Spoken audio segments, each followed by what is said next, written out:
Et là, c'est pour ça que quand on parle de ces questions de mémoire avec l'Algérie, etc., il y a aussi des gens chez nous qui disent, qui ne sont pas forcément des amis de la France, qui disent que cette question de la mémoire, cette question de la repentance, ça devient un peu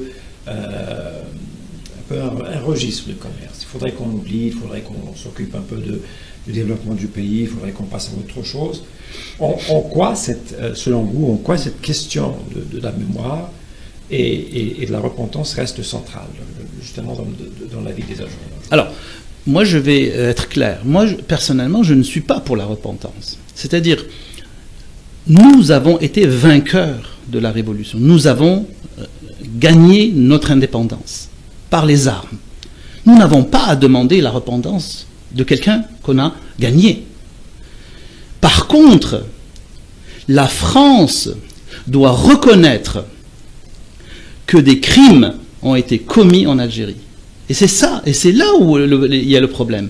C'est-à-dire que la France, en tant que nation, la patrie des droits de l'homme, etc., doit reconnaître que la colonisation est un crime contre l'humanité.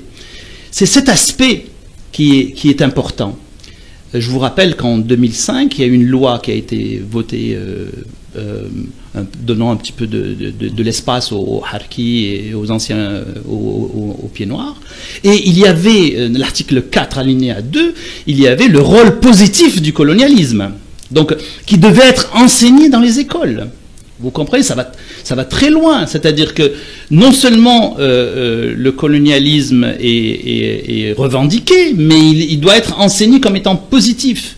S'ils veulent voir le côté positif du colonialisme, il y a juste à parler à nos parents, à nos grands-parents, et ils vont voir que le colonialisme a été un crime depuis 1830 jusqu'en 1962. Et d'ailleurs, ce qui est un peu paradoxal, c'est que pour les pieds noirs et pour les Harkis, on leur dit, c'est votre droit de ne pas oublier, c'est votre droit de continuer à rêver, de retourner en Algérie et de reprendre votre place, etc.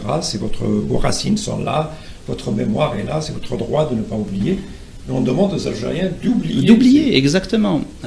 L'Algérie, ce que les gens ne comprennent pas, les gens, des éminentes figures du 19e siècle disaient que nous allons civiliser ce peuple.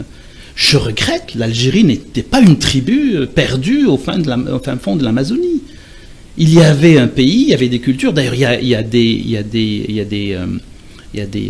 textes formidables de militaires qui ont écrit quand ils venaient, qu'est-ce qu'ils faisaient. Ils racontaient ce qu'ils voyaient et comment l'armée française tuer des gens, couper les têtes, enfumer des gens dans des grottes, etc. Donc le côté civilisationnel, il était absolument absent. Il y a encore plus important que ça, les Algériens n'ont pas appris à lire et à écrire avec la France, ils n'ont pas appris,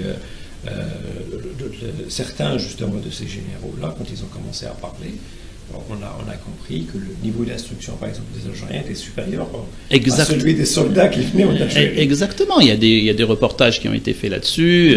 J'invite les gens à aller sur Internet, vous allez trouver beaucoup de documents. Juste pour vous dire, par exemple, moi je prends mon cas que je cite tout le temps. Aucun de ma famille n'a étudié. Aucun.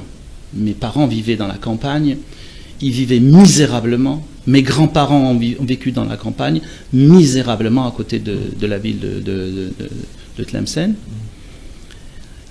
Ils ne sont jamais allés à l'école. Et moi, grâce à l'indépendance, parce que j'ai eu la chance de naître à la fin, donc j'ai été en fait scolarisable à l'indépendance. Le premier Ben Saada depuis, disons, la colonisation, j'ai un doctorat. Donc vous comprenez le chemin parcouru. Il n'y a pas photo, comme disent les Français. Vous passez d'un système colonial extrêmement répressif sur le côté économique, côté culturel, scientifique, etc. On peut dire ce qu'on peut dire sur l'Algérie.